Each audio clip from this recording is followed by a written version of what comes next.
service ko. Ipapatest drive ko na rin para for assurance dun sa kanyang brake. Prince Lubricant Brake. Ayan lang yung tapat ng one. Dahil langis. At ito yung maliliit. Ayan o. Ayan. Fully para na makondition ulit.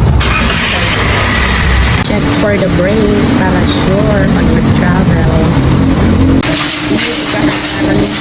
So, for alikabok na. Or dinit na din. Yung iyan.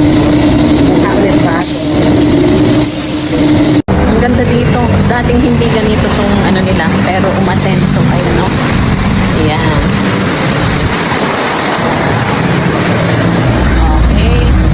Ganda ng pwesto nila along the highway. Kaya madali lang puntahan. Ayun. Ayan guys. Dito ako nagpapa-change oil talaga. Kasi napakamahal na sa kasa. Napakamahal. Triple ang presyo. Minsan times 4 pa. Kaya mas mainam dito na lang. Mas mura. Mas makakatipid. Pambili na ng food yung masobra. Diba? O be wise na lang. Ikaw, saan ka nagpapa-change oil ng service mo?